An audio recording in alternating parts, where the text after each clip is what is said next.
2 liters of dirt.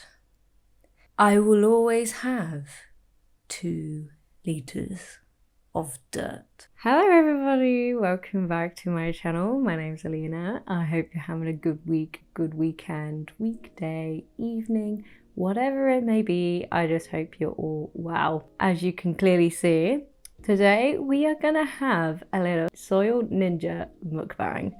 Now, mukbang, I'm not actually too sure how to pronounce mukbang, but girl, we are deep diving. We are getting dirty today, okay? Like all Soil Ninja's intentions, we are getting down and dirty. We are getting into the nitty gritty of Soil Ninja. First of all, a big mwah to Soil Ninja, because they have sent me one of everything. You heard me, one of everything. I've got components, soil blends, and the specialist components as well. And I am so excited to deep dive into this and give everything a little taste. I love Soil Ninja. I use a lot of their stuff, and I am super stoked about the specialist components because they are just the added little je ne sais quoi, let's say, to the range of stuff that they have to offer. But first things first, this wouldn't be a good deep dive without giving you a little bit of a backstory history about the dirty people themselves. So Soil Ninja started in 2019 with an idea. They then launched in May 2020 with limited stuff, and it grew and grew and grew. Then they became a gold winner at Chelsea Flower Show. Toodles to that.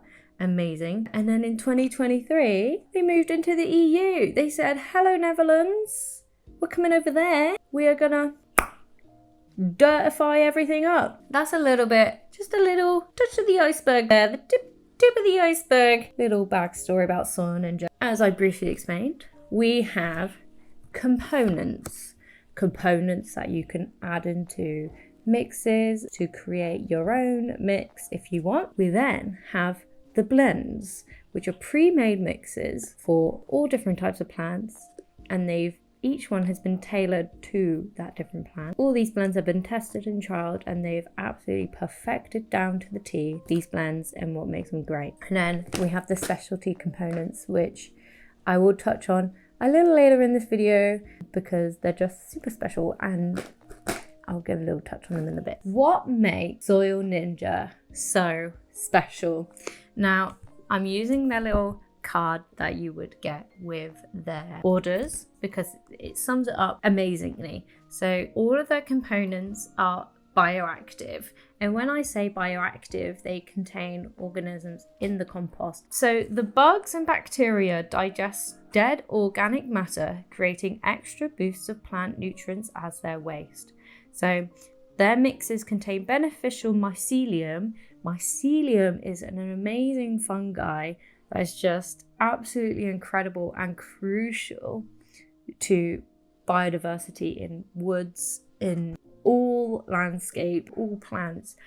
Mycelium is just an incredible organism. The mixes contain beneficial mycelium and microfauna that all work together with your plant's roots to create a perfectly balanced potted ecosystem. The bugs and bacteria, I've already said that. The mycelium works by hugging the plant's roots, increasing water and nutrient absorption, and adding a layer of defense from the soil's pathogens. Sorry, dyslexic here. I'm trying my best. And then the plant feeds carbohydrates to the mycelium network, creating an ecosystem that results in longer living, healthier plants. And I definitely say amen to that. A star. Put a gold star on your fridge, Soil Ninja, because you absolutely do that.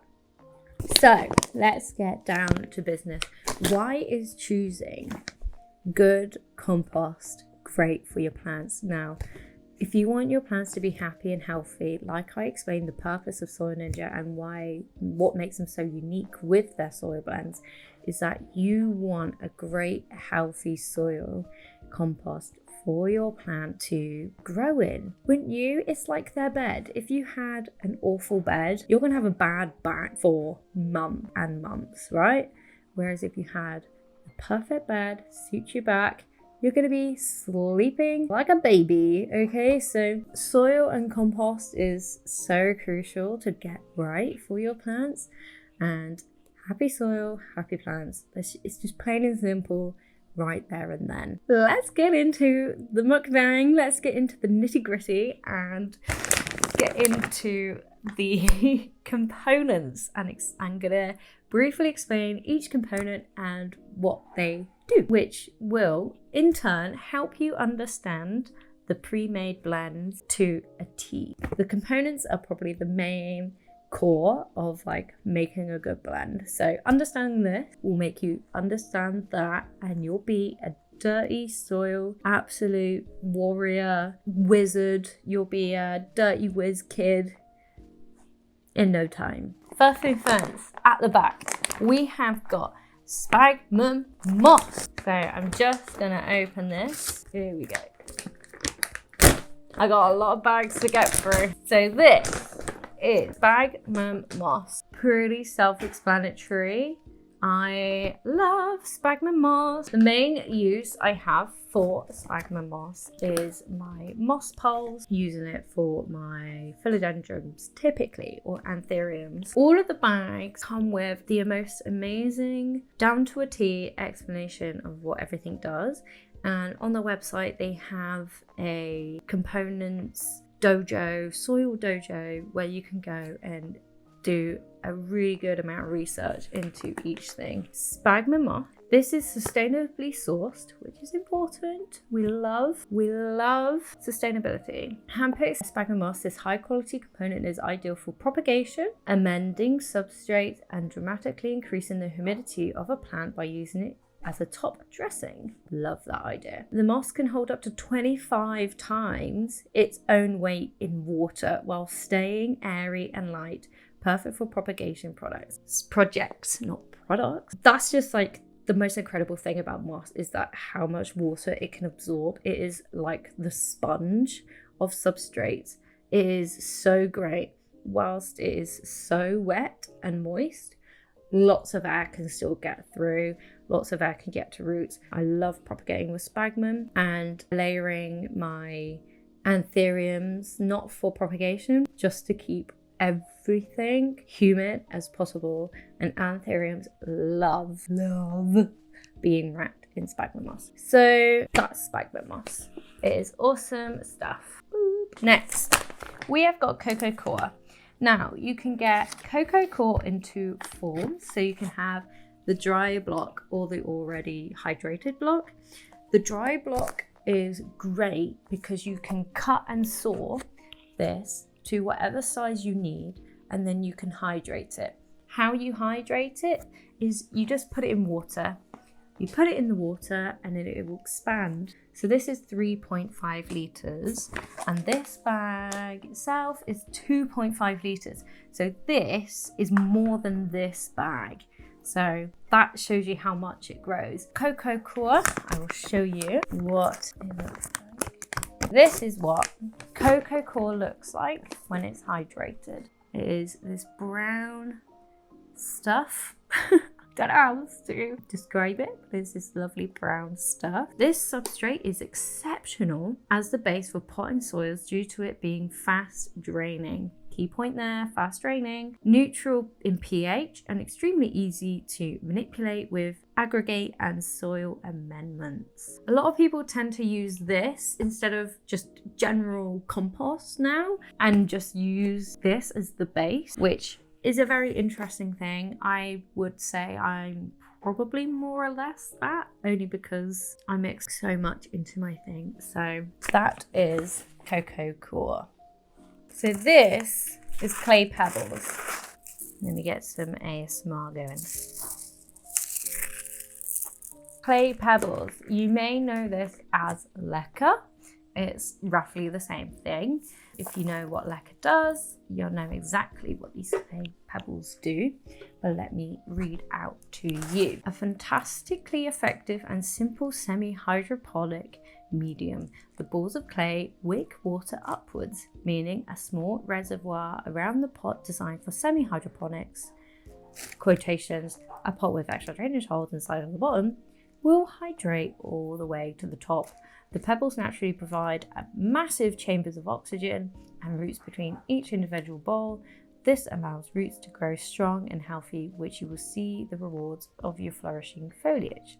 Just remember to rinse before use. So clay pebbles are also really good for like extra drainage layers when you're doing terrariums or stuff like that. People use them in aquascaping with clay pebbles as like a filler before they put aquatic substrate on top. A really good medium for drainage. I tend to find a lot of springtails love clay pebbles, and they'll be around clay pebbles a lot if you have that kind of thing. Yeah. We move on to grit. We love a good bit of grit. We have some grit here. Now, some of these components can come in fine or coarse. I want to say grit is one of them. You can decide if you want a really chunky thing or a really fine thing, which is really nice. So you can have that variety and range of things, but a little bit of ASMR for you there. This is the mukbang of me, isn't it? Angular lime-free grit is a fantastic component or even base for many plants, particularly species that love dry and aeroid soils such as cacti and succulents. Grit is an incredible tool for drainage, and its non-porous structure lets excess water slide right on by, absorbing virtually zero moisture. Other properties that grit can add to the soil: an improved structural stability due to its heaviness, alongside improving drainage by opening up denser soils with each individual stone. Like I said, great for things that just do not want to sit in water. So cacti and succulents, a must-have component in your soil is some grit. There's other things for like outside purposes. You've got some Mediterranean plants like rosemary or thyme or lavender. They like to be in gritty soil that just allows the water to be passed. The grit is going there, holding back everyone else, it's parting the wave. Like grit is like parting the Red Sea, but instead of parting the sea, it's parting the soil and letting the water go through. So that is grit. Perlite. Okay, one of my favorite things. Gas mask warning if you mess around with perlite. It is the most light, fluffy component there is. It is so white, it looks like snow.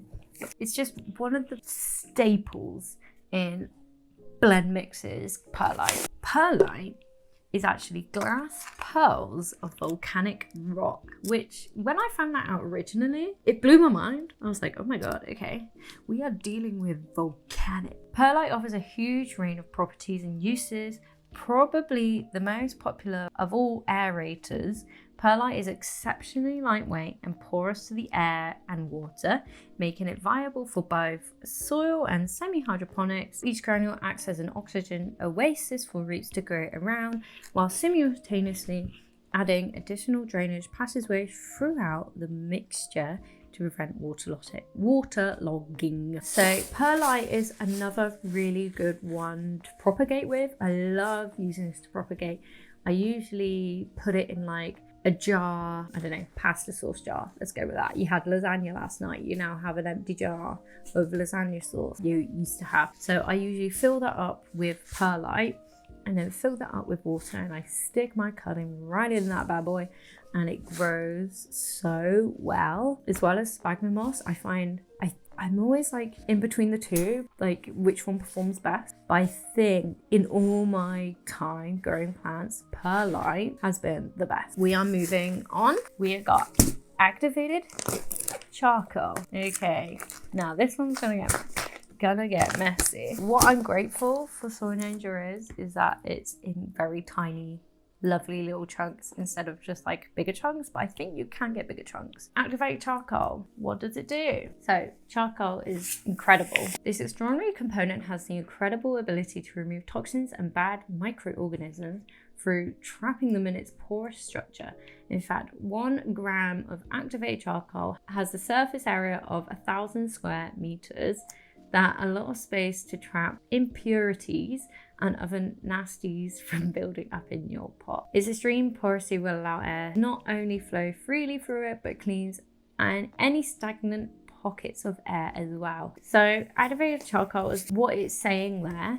It's really good to help things not get mold, basically. So with terrariums, you would put activated charcoal in there to just help the terrarium not get mold, as it will clean and purify things going on. Springtails also love charcoal. They love to live on it. They thrive on it. People use charcoal in fish tanks as well for its purifying properties. Remove pumice. Pumice is one of my favorite things to say in the component world. Pumice. So pumice is again one of those you can get in coarse or fine. This one is the bigger chunky ones. I love pumice in my soil. I highly recommend it. It is one of my core components. Pumice is a volcanic material which has expanded in extremely high heat, then ground down into beautiful chunky rocks. Like you, pumice is much denser than perlite, as well as packing your soil with oxygen. It won't float to the top. Hi Jamie, welcome to the mukbang. You sit there. Okay, you can sit there. This keeps the air chambers consistent spaced throughout the mix, even after waterings. Its porous nature also means minerals and nutrients can be stored in the pumice. Surprise your plants with a nutritious oasis once their roots find their way to the rock. Quite like perlite, but I think the key difference is this is heavier than perlite. So they kind of do the same thing. I love pumice. I love this stuff so much. It's such a great component. I try to put it in every soil-based mix I get. I always want pumice.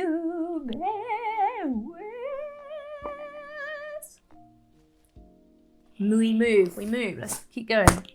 Worm castings. Now, worm castings, worm poo, worm, call it what you want. Let's call a spade a spade. It is poo, right? Why do we want poo in our soil? What worms do is that they eat soil.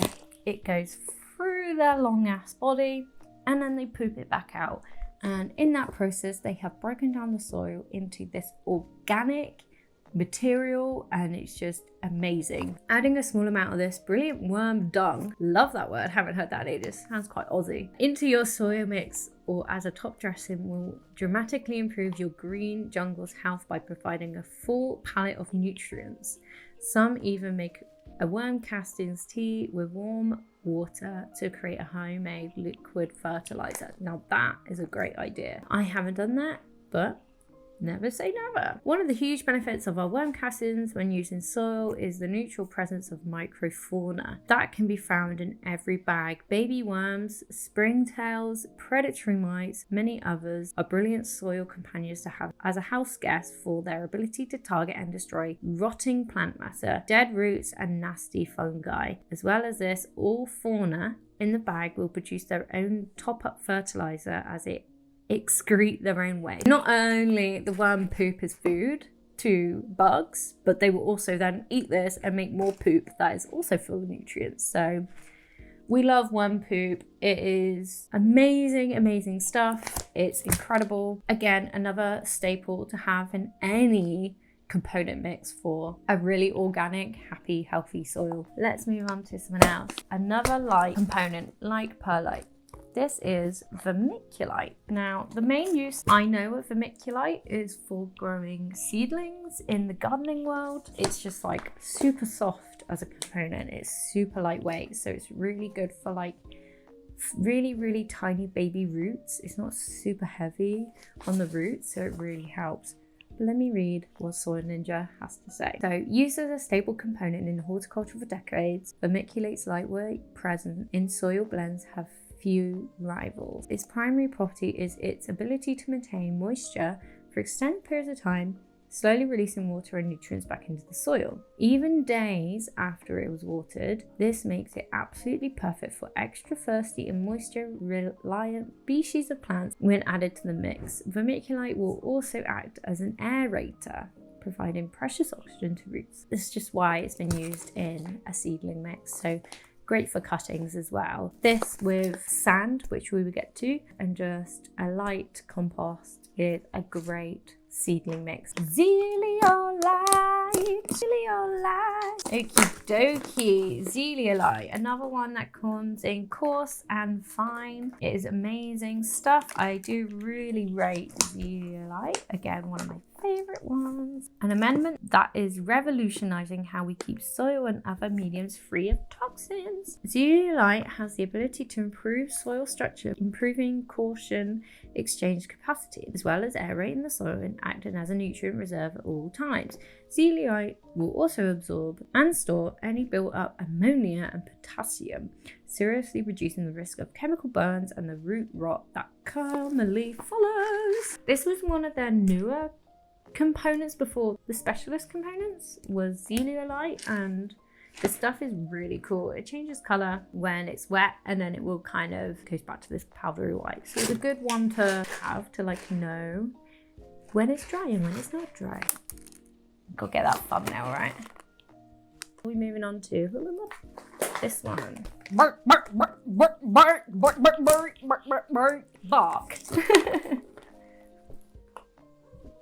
Jammy doesn't bark, she trumpets. Another one that comes in coarse or fine, you would probably know bark very well for orchids. Orchids tend to just grow in bark, and because it's just super aerated. So bark offers a fantastic organic high surface area material for fleshy roots to attach to, as well as offering aeration and extra structural strength in a pot full of taller lanky plants. Bark surfaces become hot spots for porous microbes and will also help to lower your pH level in a soil mix. So species like epiphytes, such as orchids and anthuriums, as well as hemiphytes, such as monstera and philodendrons, love this component. Girl, I love this component too. Maybe I'm an epiphyte, but bark is just great. And because it can retain water as well and release it naturally, it's just a really, really good one. We love bark, bark, bark, bark, bark, bark. Imagine if it does that, you just open it and it goes bark, bark, bark, bark, bark. That's a heavy one, that one. We have got sand. Now, this sand isn't for playing in. I mean, you can if you really want, but it's not kinetic sand either. This is sand. We've all been to the beach. If you haven't, maybe you should go. But sand, why is sand amazing? So a washed and lime-free silica microaggregate, which makes it an ideal component for plants with complex and small root systems. Sand is an age-old soil amendment that provides a superb composition when mixed in well-absorbed, very little water due to its particles being relatively large. So another good key component for cacti succulents, because they have very small roots. And again, like I said, you put this with vermiculite and a little bit compost and you've got a seedling mix pretty down there. So that is sand, and that is the components, okay? That's all the components there. So now I've gone through them all, you're gonna understand the blends so much better. I'm not gonna go into super detail with the blends because the components is what makes the blends. And now we understand the components, we can understand the mixes and why they're gonna be great for your plants. Choosing the right one is gonna be amazing. So I see it this way. This side is you wanna be your own, you wanna have a go. You wanna be a magician basically, or a wizard or an artificer and make your own potions, make your own blends. You're going to go for the components because you know exactly what you want. Or if you want the laid back, someone's done it for you, the easy route, and I don't blame you for that. You're going to go down this way and get the pre-made blends. So let's get through the pre-made blends, what is in them, and understanding them. So first up we have the ficus blend. So the ficus blend contains cocoa coir, bark, perlite, sand, worm casting, activated charcoal, zeolite. So that is what is in this one, is what it looks like. Great component. That is your ficus mix. It's got the key components in there: perlite, worm castings, activated charcoal. I've got a funny feeling pretty much all of the blends are going to have those 3 in, or at least 2 of those in. Then we have got cactulant. That's cacti and succulent in one go. Cactulant. Here we go. Cocoa core, worm castings, zeolite, sand, pumice, activated charcoal, grit. So it's actually got 2 of those things. It's got pumice because it's heavier, but does the same thing as perlite, and it's got the zeolite there as well, and grit. So it's just a really, really easy, really well draining thing. Cacti and succulents. Next we have got alocasia. So alocasia tend to like more water. So this is alocasia. So this has cocoa core, worm castings, vermiculite, zeolite, activated charcoal, and bark. So this is described as golden spongy substrate suits ultra thirsty plants.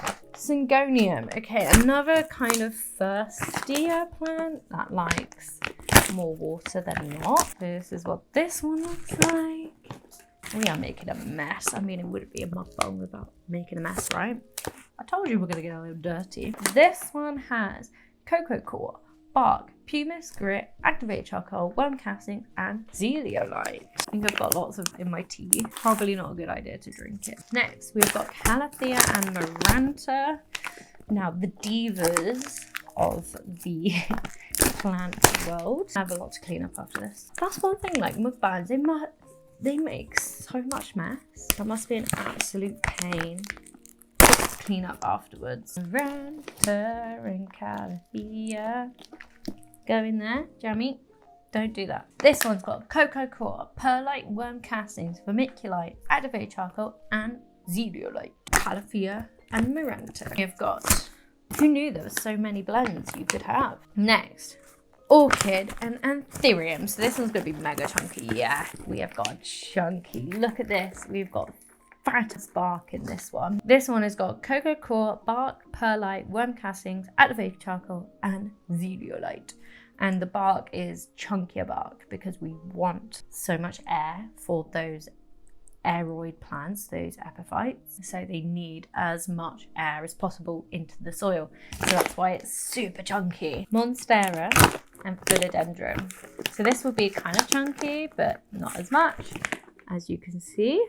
This one has activated charcoal, zeolite, pumice, worm castings, cocoa core, bark, and perlite. Another plant that likes more air in the soil, but not as much as anthurium. Then we have got terrarium mix, which is awesome. So this one's going to have a bit of good stuff in there. Here it is. This feels like a great soil, actually. This one's got activated charcoal, bark, sand, cocoa core, zeolite, and worm casting. Needs that in there. The activated charcoal being number 1 because it's super important for terrariums to have that in there to keep the fungi down and everything in balance. And then we've got fern. So this one's going to be really woody. Feels somewhat like the terrarium mix, but I think there's more sand in this one. So there's cocoa core, sand, perlite, worm casting, zeolite, and activated charcoal. Ferns have really fine roots, so that sand being in there is amazing for it. Then we have a bit of a rogue one. This is semi-hydro.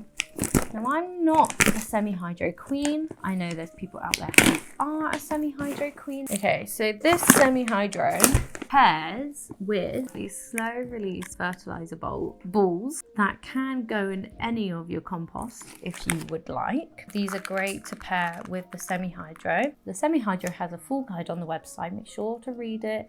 I'm not a semi-hydro queen, so I can't really give a good guide on this. I'll read it very, very quickly. Semi-hydroponics is a completely different style of growing substrate to soil, but when correctly used can achieve exceptional results.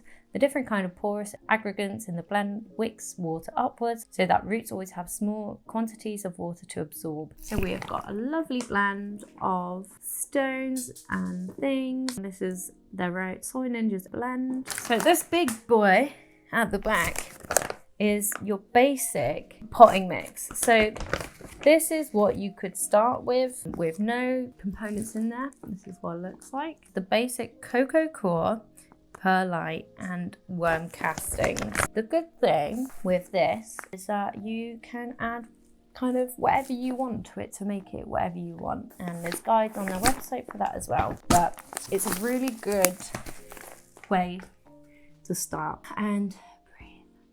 So now we have left the specialist components. Now I've left them because not only is Soil Ninja amazing, they have also given me a special code for all of you guys to use on the website for 10% off, and that is the code Dirty Lover 10. Okay, Dirty Lover 10, and I mean, what better code to suit moi is Dirty Lover. So head on over to the website and get 10% off. That 10% off code doesn't apply to the specialist components, but it applies to everything else that I've gone through so far in this video. I'll put all the links in the bio down below, and let me continue with the specialist components, because these is what I'm really excited for. First up is monomer clay. We have a bit of ASMR, don't we? So this is monomer clay. This is what it looks like. So these specialist components you can add to other things if you so wish. So this monomer clay is popularized in bonsai and cactus culture. This component is a real showstopper. It's exceedingly porous but has extreme ability to pour water into its structure and hold onto it for extended periods of time, bringing moisture alongside unparalleled drainage. It also has the little benefit letting you know when it's time to water, it just changes colour completely. So it goes from brown to orange. Brown being when it's wet, orange being when it's dry, as you can see now. So monomer clay is great, and you can also use it as a top dresser. I've seen people do this with cacti. Really excited to try this out. I haven't quite yet, so I'm super excited to try it. I'm thinking of maybe like within bonsais or terrariums and adding it to mixes as well. Being high porous but with water, I would say it's probably great for like terrariums. It's probably really good for moisture loving plants but keeping that porous. So it's kind of like a more special advanced alternative to perlite, I would say, in the way it acts. Then we have Academa.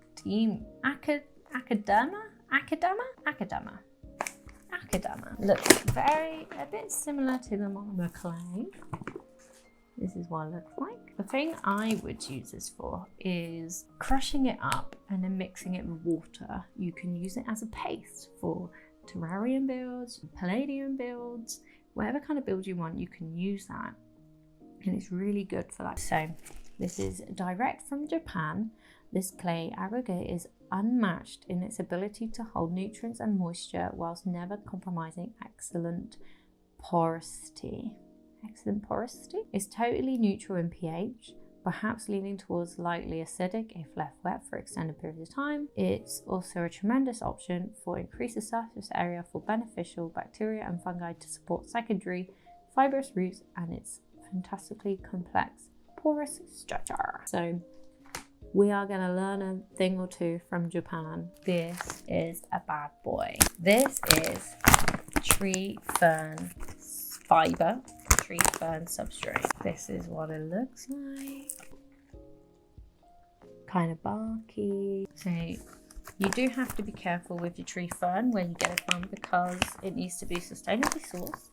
Otherwise, this kind of thing can be very unsustainable. Soil Ninja has sustainably sourced this and is from a sustainable managed private forest in New Zealand, ensuring environmental responsibility is in its production. So you can trust in Soil Ninja that they are making sure that when providing this product, it's going to be in the most sustainable way as possible. I love tree fern fiber. Fern wood soft tree fern substrate serves an outstanding growth medium for a variety of indoor plants, including aeroids, orchids, epiphytes, hoyas, anthuriums, and ferns. This substrate, known for its soft and fibrous texture, provides an optimal balance of moisture retention and drainage, ensuring plants remain hydrated without the risk of waterlogging. If you were in the wild, you'll see tree ferns just covered in all sorts because roots can just get into it and grow so well because of how moisture retentive it is, but also playing the part of a airy substrate. This is such a really cool specialist component. Highly recommend giving it a go. And then we have the last one, which is the heaviest one. This is lava rock. This totally inert aggregate molded by quickly cooling molten rock is exceptional for adding drainage to a pot, and its superior porous nature is famous world round in its ability to house beneficial microbes like bacteria and fungi, whilst letting air flow freely through to avoid stagnant pockets and the risk of root rot.